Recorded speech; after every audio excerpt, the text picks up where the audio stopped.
लेकिन ये कोई आम फाइल नहीं है देवीकांत, इसी पर हमारा अगला कदम निर्भर करता है। इसलिए तो मैंने ठोस व्यवस्था की है ज्वाला जी। यहाँ पे नहीं है साहब, वही दूसरे रास्ते में देखो।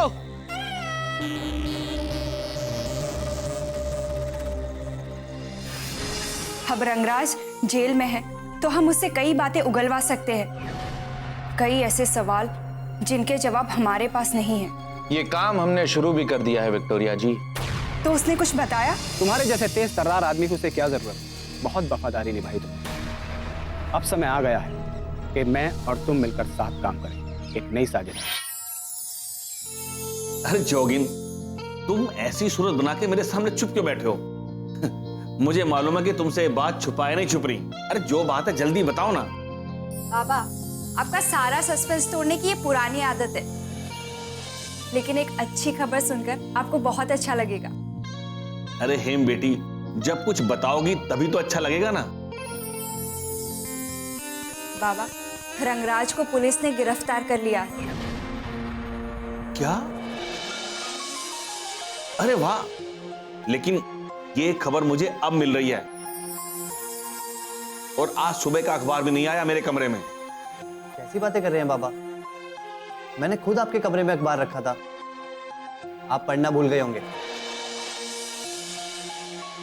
चलो जो भी है, हमने आपको खबर तो सुना दी ना। बाबा, मैं आपसे कहती थी ना कि धीरज धरने से अपने मन का जरूर पूरा होता है। आखिरकार भगवान ने मेरी सुन ली। अब रंगराज को उसके करतूतों की सजा भुगतनी ही पड़ेगी। बिल्कुल सही समय पर न्याय हुआ है उसके साथ। लेकिन आपका तो भरोसा उठ गया था ना बाबा। कभी कभी ना आप एकदम बच्चों की तरह अधीर हो जाते हैं। बाबा, आपको चिंता करने की या परेशान होने की जरूरत नहीं है। मुझे लगता है हाल ही में जो घटनाएं हुई हैं उसमें रंगराज का ही हाथ था और अब वो जेल के अंदर है। लेकिन एक बात है बाबा, आपने जिस भी अपराधी को सजा सुनाई है वो जितनी मर्जी कोशिश कर ले, देर सवेर उसको सलाखों के पीछे जाना ही पड़ता है। लेकिन जोगिन बेटा, हमें बेफिक्र होने की जरूरत नहीं है और जब तक सारी बातें साफ साफ ना हो जाएं, तब तक हमें खुद से अनुमान लगाने की भूल नहीं करनी चाहिए। ये तो बहुत अच्छी बात है कि रंगराज जेल में है, लेकिन ये सारी घटनाएं उसी से संबंधित हैं। लेकिन जोगिन, ये सब जानने के लिए हमें थोड़ा इंतजार तो करना ही पड़ेगा। भला रंगराज के अलावा और कौन हो सकता है बाबा जिससे हमें शिकायत हो? लेकिन ये सारी बातें जानने के लिए हमें पुलिस की रिपोर्ट का इंतजार तो करना ही पड़ेगा और फिर पूछताछ में सारी बात अपने आप सामने आ जाएगी। बस अब हम इस टॉपिक पर और बातचीत नहीं करेंगे। इस वक्त तो मेन मुद्दा है जोगिन की पढ़ाई का। कैसे कैसे अहम मुद्दा है? जोगिन, तुम ही ने कहा था ना कि एक बार रंगराज पकड़ा जाए तो तुम्हें पढ़ाई के लिए लंदन जाने में कोई ऐतराज नहीं है। हाँ बॉर्दी, मैंने कहा था, मगर तुम्हारी अकेले की परेशानी कोई कम थोड़ी ना है। मैं तुम्हें अकेले छोड़कर लंदन कैसे चला जाऊं? जोगिन, इस बात को तूल देने से कोई फायदा नहीं होगा। अभी इन बातों से ऊपर उठकर हमें कुछ और भी सोचना होगा।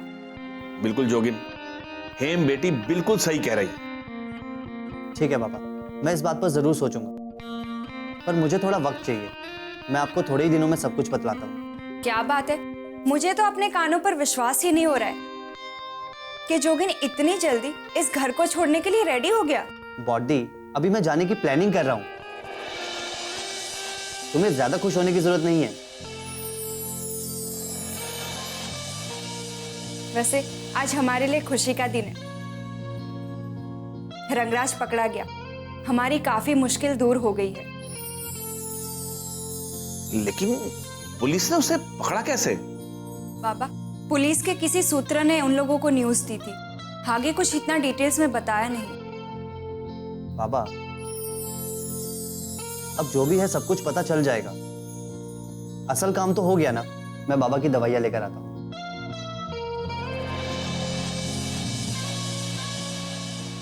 बेटा, मुझे लग रहा है कि जोगिन का जाने को दिल ही नहीं कर रहा। बाबा, जोगिन का यहाँ रहना उसके लिए अच्छा नहीं है। यहाँ रहकर वो क्या करेगा? पढ़ाई भी तो जरूरी है ना। ये बात तो बिल्कुल ठीक है हेम बेटा।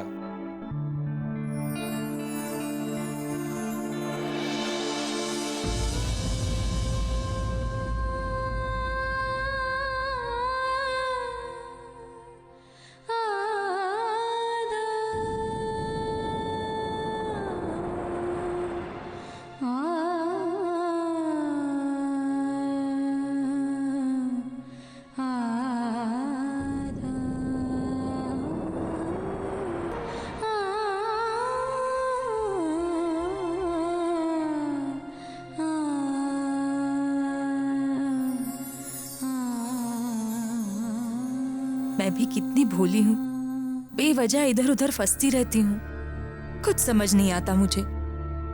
अच्छा करने जाती हूँ, फिर सब पर पानी फिर जाता है। किस्मत ही खोटी है। ये सब गलती उनकी है।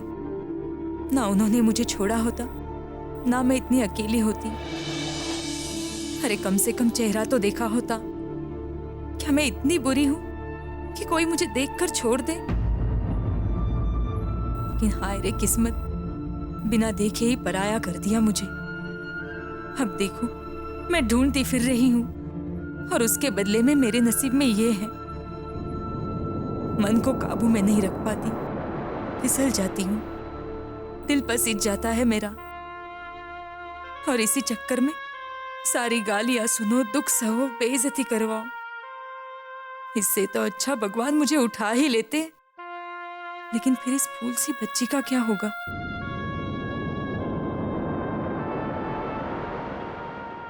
कैसे सहेगी इस कठोर दुनिया को? इसे तो अच्छे बुरे का भी ध्यान नहीं है। इसके सहारे तो जिया मैंने अब तक, लेकिन अब मैं तुझे अपने साथ नहीं ले जाऊंगी। तू अपनी जिंदगी बनाएगी। मैं तुझे छोड़कर नहीं जा रही, बस अभी अपने साथ लेकर नहीं जा रही। मुझसे नाराज तो होगी तू, लेकिन तू समझ जाएगी। मैं जानती हूं तू अपने कक्की को समझती है।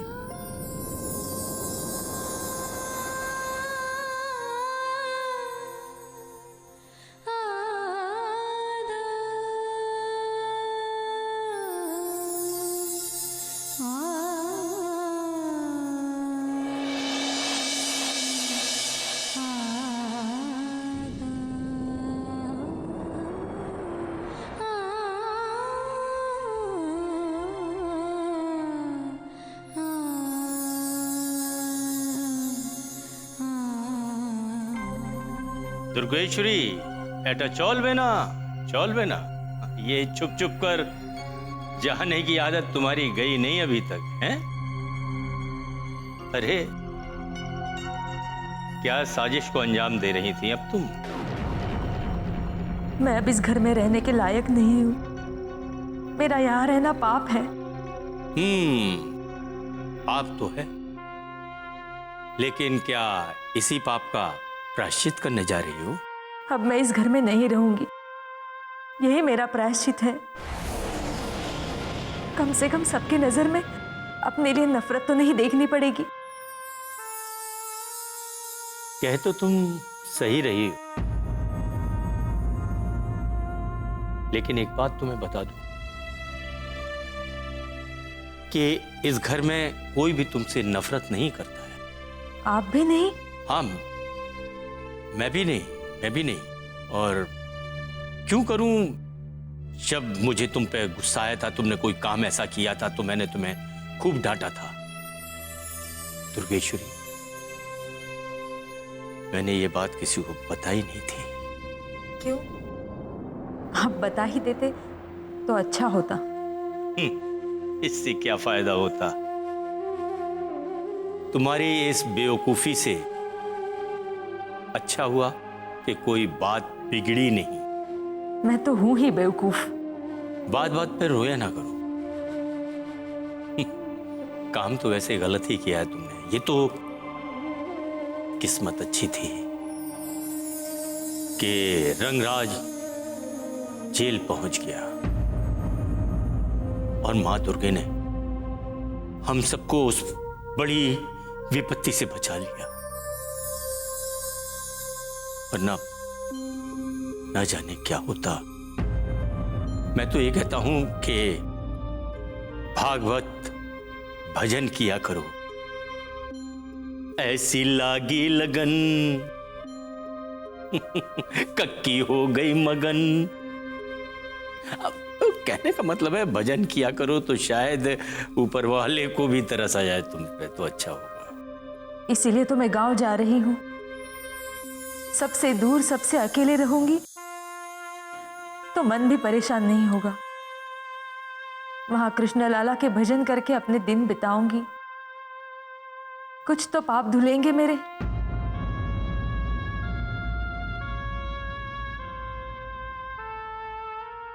सुनो दुर्गेश्वरी, आंसू ना बहाओ। ये बच्चों की तरह टिश्यूए बहाना बंद कर दो अब तुम। अरे भाई, तुम गांव ही तो जा रही हो। मैं तुम्हें जल्दी आऊंगा वापस लेने के लिए।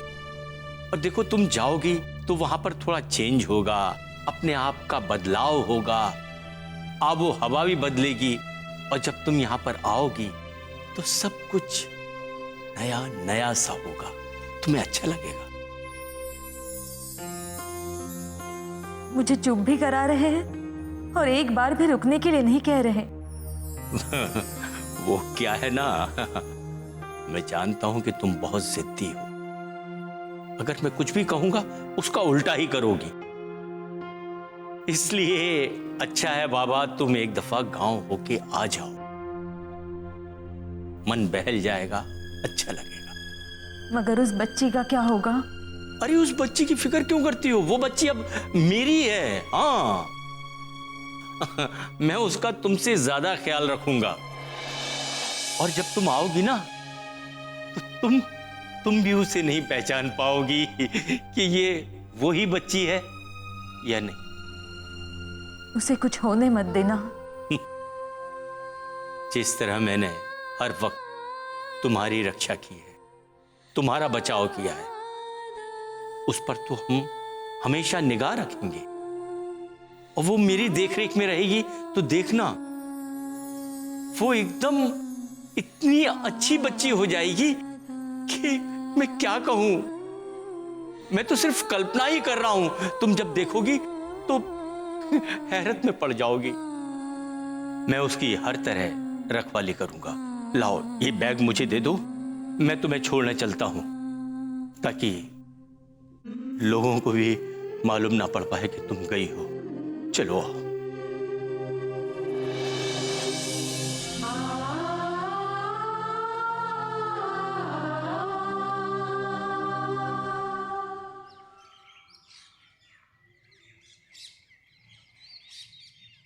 जानती हो हेम, जब मैं दादा के साथ हॉस्पिटल में था तो हर रोज मैं दुर्गे माँ से प्रार्थना करता था, हे माँ, हमारे दादा को हंसता मुस्कुराता बिल्कुल पहले जैसा कर दे, एकदम स्वस्थ कर दे।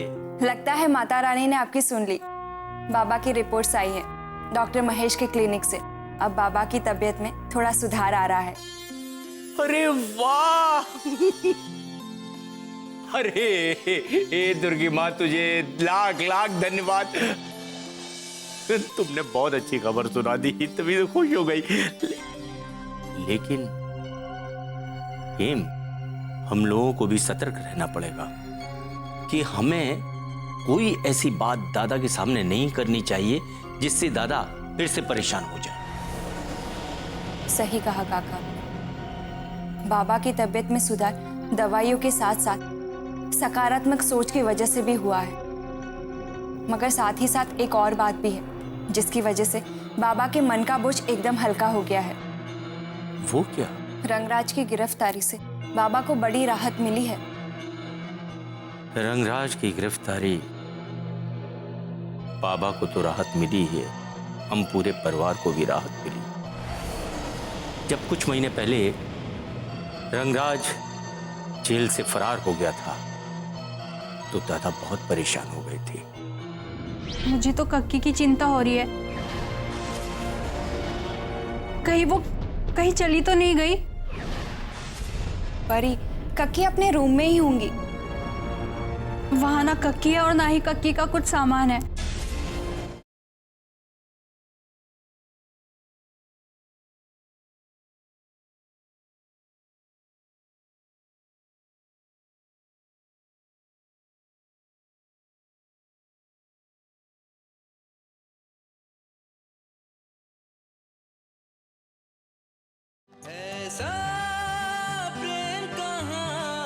रंगराज हमारे परिवार के लिए ही नहीं बल्कि पूरे समाज के लिए बहुत खतरनाक है। हाँ काका, कई पुलिस स्टेशन में, इनफैक्ट अपने चेंबर वाले ऑफिस में भी मैंने उसकी क्राइम की लिस्ट देखी। वो बहुत ही षड्यंत्रकारी व्यक्ति है और देखा जाए तो वो हर चाल सोच समझ के चलता है। ये तो अच्छा हुआ हेम कि किस्मत हमारे साथ थी और वो तुम्हें निशाना बनाने से चूक गया। काका, एक बात बताइए, जब बाबा ने रंगराज को सजा सुनाई थी तब क्या मैंने रंगराज को देखा था? बेटा, जब दादा ने रंगराज को सजा सुनाई थी ना, तब तुम बहुत छोटी थी, बहुत छोटी थी। एक बात तो है काका, रंगराज कई दिनों से हम पर कड़ी नजर रखे हुए था और उसे हमारी सारे राज पता था। इसी का फायदा उठाकर वो कक्की का पति बनकर घर में घुस आया। हाँ, तुम सही कह रही हो बेटा, मगर इसमें सबसे बड़ी गलती रही उस अंधविश्वासी दुर्गेश्वरी की, और उसी का सहारा पाके वो घर में घुस बैठा, आ गया वो घर में हमारे। उसका शरीर तो हाथी से भी बड़ा है, लेकिन दिमाग चींटी जितना भी नहीं है। हेमंती, कक्की का कुछ पता नहीं है, सुबह से कहीं घर में दिखाई नहीं दे रही है। तुम खामखा परेशान हो रही हो। अगर कक्की घर में नहीं है तो मंदिर गई होंगी। नहीं हेमंती, ऐसा नहीं हो सकता। आज तो रविवार है और आज के दिन कक्की कभी भी मंदिर नहीं जाती। जिस तरह से आज के दिन आप लोग ऑफिस से छुट्टी पाते हैं, वैसे ही आज के दिन कक्की पूजा अर्चना से छुट्टी पाती है। मुझे तो कक्की की चिंता हो रही है, कहीं वो कहीं चली तो नहीं गई। परी, कक्की अपने रूम में ही होंगी। तुमने ठीक से देखा उनके रूम में? कई बार देख लिया है। वहां ना कक्की है और ना ही कक्की का कुछ सामान है। मेरा मतलब वो क्या लेके गई है कुछ पता नहीं चल रहा। मैं उसकी हर तरह रखवाली करूंगा। लाओ, ये बैग मुझे दे दो, मैं तुम्हें छोड़ने चलता हूं, ताकि लोगों को भी मालूम ना पड़ पाए कि तुम गई हो। चलो परी, उसका बैग तुम्हारे कमरे में रखा है। अरे हाँ, कक्की का बैग भी तो नहीं है। वो गांव गई है बेटा। मगर काका, आपको कैसे पता? मैं ही तो उसे बस स्टैंड छोड़ के आया था। काका, ऐसे कैसे हो सकता है? कक्की अचानक से गांव कैसे जा सकती है? क्या वो इतनी दुखी हो गई थी? वो जाते वक्त आपसे कुछ कह के गई? हाँ, कहा तो था, यही कि उसे अपने गांव की बहुत याद आ रही है, वहां के लोगों की याद आ रही है। तो मैंने उससे कह दिया कि जाओ, तुम गांव होके आओ, और वो तुम्हें मुझे सौंप के चली गई। घबराओ नहीं, उसे तुम्हारी बहुत चिंता है, जैसे तुम्हें उसकी चिंता है, और तुम बहुत अच्छी तरह से रहोगी यहां पर, हमारी देख रेख में, हमारे प्यार में। जाते जाते उसने कहा कि वो किसी को परेशान नहीं करना चाहती है। सब सो रहे थे,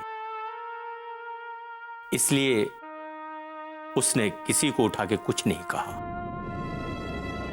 और चुपचाप चली गई। मुझे लगता है वो जल्दी वापस आ जाएगी, चिंता मत करो। पर ऐसे कैसे हो सकता है? कक्की तो मुझसे कोई बात नहीं छुपाती है। वो चाहे कितनी भी परेशान हो, कितनी भी दुखी हो, वो ऐसे मुझे बताए बिना कैसे जा सकती है?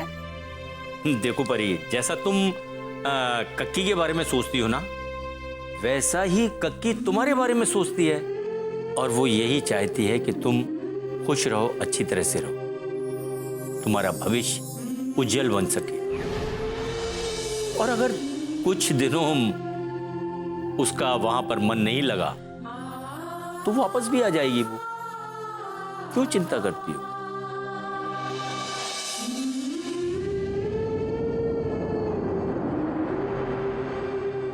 तुम साफ साफ जवाब दे रहे हो या मैं तुम्हें धक्के मार कर यहां से बाहर निकाल दूं? जैसे चीनी की चाशनी बिना शक्कर के नहीं बनती, वैसे ही बिना केस के वकील की कोई अहमियत नहीं होती।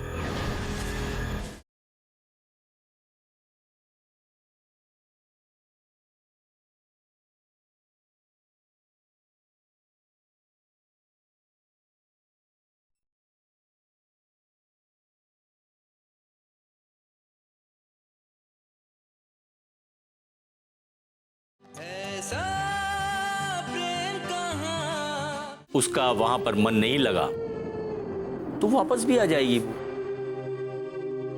पता नहीं, मुझे कक्की की बहुत फिक्र हो रही है।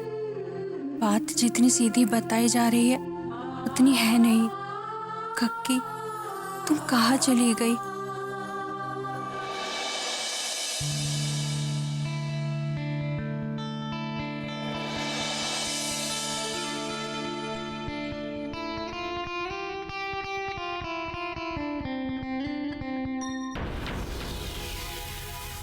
नमस्कार बारेन बाबू।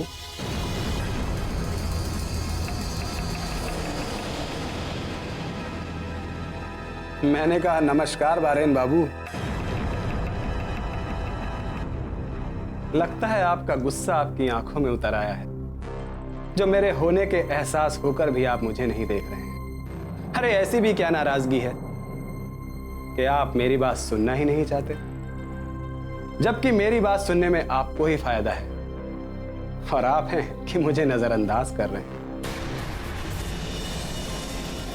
तुम जैसे गिरे हुए इंसान से मैं बात क्यों नहीं करना चाहता? ये तुम बहुत अच्छे से जानते हो उमाकांत के भाई देविकांत। यही तो फर्क है जो कभी नहीं मिटता।